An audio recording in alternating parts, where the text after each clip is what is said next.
이어서 간추린 소식입니다. 한운농림축산식품부 차관이 최근 경기 평택의 스마트팜 수출기업인 플랜티팜에서 수직농장의 재배시설과 수출 상황을 점검했습니다. 플랜티팜은 아랍에미리트와 합작법인을 통해 약 54억 원 규모의 수직농장 수주 계약을 체결한 기업입니다.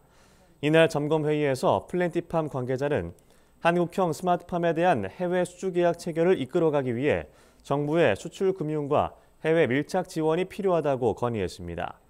이에 한 차관은 다양한 정책 금융 제도를 소개하고 올해 해외 거점 조성, 컨소시엄 수주 지원 사업 신설 등을 통해 수출 기업의 해외 진출을 지원하겠다고 밝혔습니다.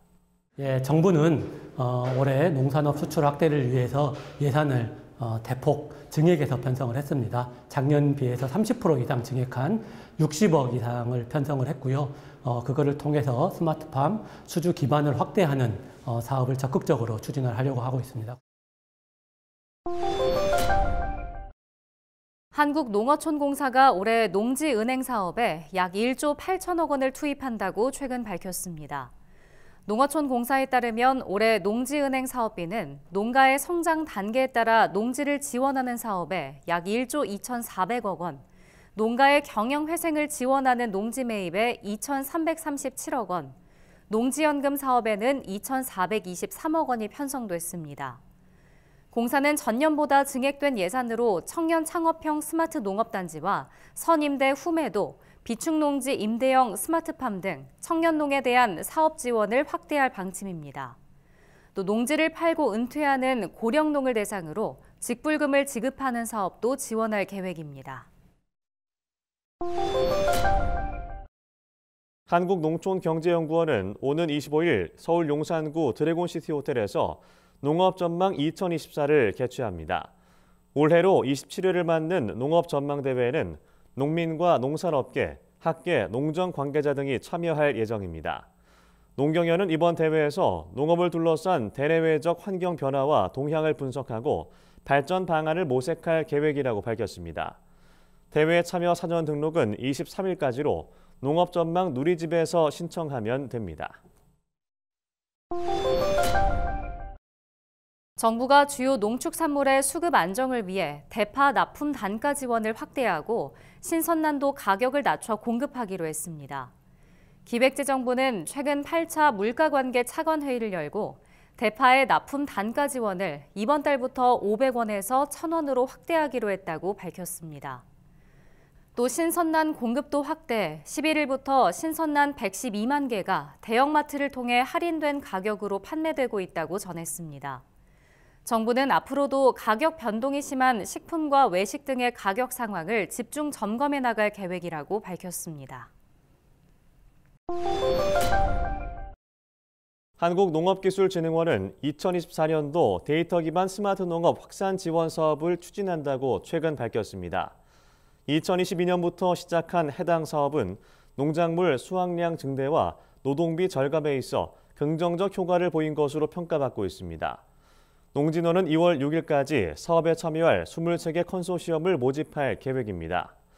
이후 약 1,400호 농가를 대상으로 우수 데이터 솔루션 서비스를 보급할 예정입니다. 특히 수직농장 분야의 기업도 참여할 수 있도록 모집 범위를 확대해 한국형 수직농장의 경쟁력을 강화할 방침입니다. 국민연금공단이 국민 편의를 위해 4대 사회보험 전자증명서 발급 서비스를 시작한다고 최근 밝혔습니다. 4대 사회보험 전자증명서는 국민연금, 건강보험, 고용보험, 산재보험 가입 내역을 한 번에 확인할 수 있는 증명서입니다. 서비스 신청은 4대 사회보험 정보연계센터 누리집에서 가능합니다. 발급한 전자증명서는 정부24 전자문서 지갑을 통해 조회할 수 있고 열람이나 보관도 가능합니다. 또 공공기관이나 금융기관에 전자문서 방식으로 제출이 가능합니다. 경기 고양시는 최근 꽃 재배 농가에 다양한 스마트 시설을 지원한다고 밝혔습니다. 고양시는 전국 최대 화훼 생산지로 재배와 유통 기술에 경험이 많은 전문 인력을 보유하고 있습니다. 고양시는 지난해 51개 농가에 이어 올해도 46개 농가에 지능형 원격 제어 시스템을 비롯해 무인 방제 시스템 등을 지원할 계획입니다. 이를 통해 고품질 화훼 대량 생산 체계를 지속해서 구축해 나갈 방침이라고 밝혔습니다. 전남 완도군이 올해 청년 부부 결혼 축하금 200만 원을 지원한다고 최근 밝혔습니다. 이번 사업은 청년층의 경제적 부담 완화와 안정적인 지역 정착을 위해 마련됐습니다. 신청 자격은 2022년 7월 4일 이후 혼인신고를 한 부부로 혼인신고일 기준 49세 이하의 부부나 재혼 부부도 해당됩니다. 올해는 연간 총 100쌍의 부부를 지원할 예정이며 축하금은 신청한 달에 다음 달 10일에 지급합니다. 완도군 관계자는 청년 부부 결혼 축하금 이외에도 신혼부부 주거비용 대출이자 지원 사업 등도 추진할 계획이라고 밝혔습니다.